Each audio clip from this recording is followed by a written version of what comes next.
Operation സിന്ദൂരിന്റെ പേരിൽ രാജ്ഭവനിൽ വെച്ചിരിക്കുന്ന ഒരു പരിപാടിയിൽ അറിയപ്പെടുന്ന ഒരു RSS നേതാവിനെ കൊണ്ടുവന്ന് പ്രസംഗിപ്പിച്ചിരിക്കുകയാണ്, ശ്രീ ഗുരുമൂർത്തിയെ കൊണ്ട്. അദ്ദേഹം അവിടെ നടത്തിയ പ്രസംഗത്തിൽ ഇതിനു മുൻപുണ്ടായിരുന്ന കേന്ദ്ര ഗവൺമെന്റുകളെക്കുറിച്ചും പ്രധാനമന്ത്രിമാരെക്കുറിച്ചും അധിക്ഷേപകരമായ പരാമർശങ്ങളാണ് നടത്തിയത്.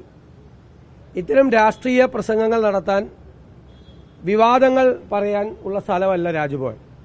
രാജ്ഭവൻ ഈ സംസ്ഥാനത്തിന്റെ തലപ്പത്തിരിക്കുന്ന ഗവർണറുടെ ആസ്ഥാനമാണ്. അവിടെ നടക്കുന്ന ഓപ്പറേഷൻ സിന്ദൂർ പരിപാടി നടത്തുന്നതിൽ ഞങ്ങൾക്ക് ആർക്കും യാതൊരു വിരോധമില്ല. അതിൽ മിലിറ്ററി എക്സ്പെർട്ടുകളെ കൊണ്ടുവന്നോ, വിദഗ്ധന്മാരെ കൊണ്ടുവന്നോ, വിദേശകാര്യ വിദഗ്ധന്മാരെ കൊണ്ടുവന്നോ പ്രഭാഷണ പരമ്പരകൾ നടത്തുന്നതിലോ, സർക്കാർ അവിടെ ചെയ്ത കാര്യങ്ങൾ, സൈന്യം അവിടെ ചെയ്ത കാര്യങ്ങൾ പ്രചരിപ്പിക്കുന്നതിനോ ഒന്നും ഞങ്ങൾക്ക് ആർക്കും യാതൊരു വിരോധമില്ല. പക്ഷേ രാജ്ഭവനിൽ ഔദ്യോഗികമായി ഒരു RSS നേതാവിനെ കൊണ്ടുവന്ന് പ്രസംഗിപ്പിക്കുകയും ഗവൺമെന്റിനെതിരായിട്ട്, ഇതിനു മുമ്പുള്ള ഗവൺമെന്റുകൾക്കെതിരായിട്ടുള്ള രാഷ്ട്രീയമായ പരാമർശങ്ങൾ നടത്തുകയും ചെയ്തത് ദൗർഭാഗ്യകരമാണ്, അത് അനൌചിത്യമാണ്. സംസ്ഥാന സർക്കാർ ഇക്കാര്യത്തിൽ ഉള്ള പ്രതിഷേധം ഗവർണറെ അറിയിക്കണം എന്നാണ് ഞങ്ങൾ അതിശക്തിയായി പ്രതിഷേധിക്കുന്നത്. അവിടെ അങ്ങനെ ചെയ്യാൻ പാടില്ലായിരുന്നു. അറിയപ്പെടുന്ന ഒരു RSS നേതാവ് വന്ന് രാഷ്ട്രീയ പ്രസംഗം രാജ്ഭവനിൽ നടത്താൻ പാടില്ല. അതിന് ഞങ്ങൾ ശക്തിയായി പ്രതിഷേധിക്കുന്നു. സർക്കാർ ഇതിന്റെ അഭിപ്രായം മുഖ്യമന്ത്രി വ്യക്തമാക്കണം, ഗവർണറെ പ്രതിഷേധം അറിയിക്കണം എന്ന് ഞങ്ങൾ ആവശ്യപ്പെടുകയാണ്. രണ്ടാമത്തെ കാര്യം, ഞാൻ മുഖ്യമന്ത്രിയോട് കഴിഞ്ഞ ദിവസം ഒരു ചോദ്യം ചോദിച്ചിരുന്നു. പരസ്യമല്ലാതെ മാധ്യമങ്ങൾക്ക് വേറെ ഏതെങ്കിലും വഴിക്ക് പണം കൊടുക്കുന്നുണ്ടോ എന്ന് ചോദിച്ചു. അദ്ദേഹം അതിന് ഉത്തരം പറയാതെ വളരെ ബുദ്ധിപൂർവ്വം ഒഴിഞ്ഞു മാറി. ഉണ്ടെന്നും പറഞ്ഞില്ല, ഇല്ലെന്നും പറഞ്ഞില്ല. ഞാൻ മാധ്യമങ്ങൾക്ക് എതിരായിട്ടാണ് പറഞ്ഞത് എന്ന് പറഞ്ഞു. ഞാൻ മാധ്യമങ്ങൾക്ക് എതിരായിട്ടല്ല, ഞാൻ മുഖ്യമന്ത്രിയോടാണ് ചോദിച്ചത്. വേറൊരു വ്യവസായ മന്ത്രി പറഞ്ഞു ഞാൻ മാധ്യമപ്രവർത്തകർക്കെതിരായി പറഞ്ഞു. ഞാൻ മാധ്യമപ്രവർത്തകർക്കെതിരായിട്ടല്ല പറഞ്ഞു. മാധ്യമങ്ങൾക്ക് പരസ്യമല്ലാതെ പണം കൊടുക്കുന്നുണ്ടെങ്കിൽ നികുതി പണത്തിൽ നിന്നാണ് കൊടുക്കുന്നത്.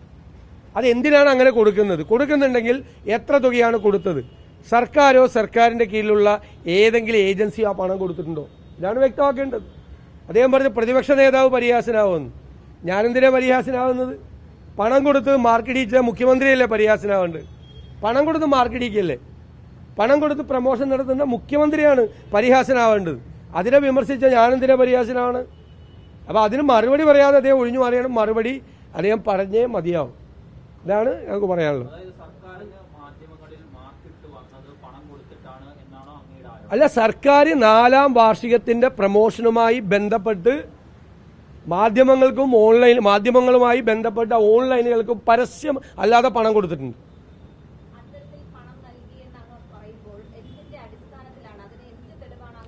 അല്ല, ഞാൻ ഹാജരായിക്കോളാം. അല്ലാന്ന് പറയട്ടെ, ഇല്ല കൊടുത്തിട്ടില്ല എന്ന് മുഖ്യമന്ത്രി പറയട്ടെ. ഒരാൾ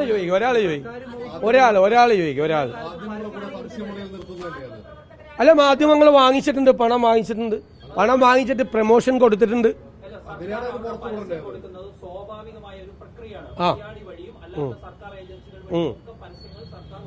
ഒരു തെറ്റുമില്ല അക്കാര്യത്തിൽ ഒരു തെറ്റുമില്ല. മാധ്യമങ്ങൾ വഴി പരസ്യം കൊടുക്കുന്നതിന്, പരസ്യത്തിന് പണം കൊടുക്കുന്നതിൽ ഒരു തെറ്റില്ല. എല്ലാ സർക്കാരുകളും, കേന്ദ്ര ഗവൺമെന്റും സംസ്ഥാന ഗവൺമെന്റുകളും ഇതിന് മുമ്പുണ്ടായിരുന്ന ഗവൺമെന്റുകളും എല്ലാം കൊടുത്തിട്ടുണ്ട്. ഇത് പരസ്യമല്ലാതെ പണം കൊടുത്തിട്ടുണ്ട്. ഇപ്പൊ ഞാൻ പറയാം, ഇപ്പൊ ചാനലുകൾക്ക് മുഖ്യമന്ത്രി ഉദ്ഘാടനം നടത്തുന്നതിന്റെ തലേ ദിവസം പ്രൈം ടൈമിൽ 1 മിനിറ്റ് കൊടുക്കണമെന്നും, ജില്ലകളിൽ ഉദ്ഘാടനം നടക്കുന്ന അന്ന് പ്രൈം ടൈമിലും നോൺ പ്രൈം ടൈമിലും കൊടുക്കണമെന്നും, അവർ നടത്തുന്ന എക്സിബിഷനുകളിലെ ഡോക്യുമെന്ററികൾ പ്രദർശിപ്പിക്കണമെന്നും, മനസ്സിലായ? മന്ത്രിമാരെ പ്രമോഷൻ നടത്തണം എന്നും, ഓരോ വിവിധ വകുപ്പുകളിലെ പ്രമോഷൻ നടത്തണം എന്നും പറഞ്ഞിട്ട് പൈസ കൊടുക്കുന്നുണ്ട്. മാർക്കറ്റിംഗ് ഇൻട്രസ്റ്റ് എന്ന് പറഞ്ഞിട്ട് പൈസ കൊടുക്കുന്നത്. അല്ലാതെ പരസ്യം കൊടുക്കുന്ന ഇങ്ങനെയല്ലല്ലോ. പരസ്യം കൊടുക്കുമ്പോൾ അത് പരസ്യമാണെന്ന് പറഞ്ഞുകൊണ്ടല്ലേ കൊടുക്കുന്നത്. അതിന്റെ മീതെ ഉണ്ടാവുമല്ലോ അഡ്വർടൈസ്മെന്റ് എന്ന് ഉണ്ടാവും. അല്ലാതെ കൊടുക്കുന്നുണ്ട്. മുഖ്യമന്ത്രി ഇല്ല എന്ന് പറയട്ടെ. ഏത് സർക്കാരാണോ, സർക്കാരിന്റെ ഏത് ഏജൻസികൾ വഴിയാണ് ഈ പണം കൊടുക്കുന്നതെന്ന് വ്യക്തമാക്കണം. നേരത്തെ കിഫ്ബി കൊടുത്തിട്ടുണ്ടല്ലോ ഇങ്ങനെ പണം. കിഫ്ബിയുടെ പ്രമോഷന് വേണ്ടിയിട്ട് നിങ്ങൾ ചില മാധ്യമ സ്ഥാപനങ്ങൾ വാങ്ങിച്ചിട്ടുണ്ടല്ലോ. മാധ്യമപ്രവർത്തകർ പണം മേടിച്ച് ചെയ്തു എന്ന് ഞാൻ പറഞ്ഞിട്ടില്ല. ഞാൻ വളരെ കൃത്യമാണ്. മാധ്യമ സ്ഥാപനങ്ങൾക്ക് പണം കൊടുത്തിട്ടുണ്ട്. അത് ഞങ്ങൾ പറയും. ഒരു ഭയവും ഇല്ല കാര്യത്തിൽ.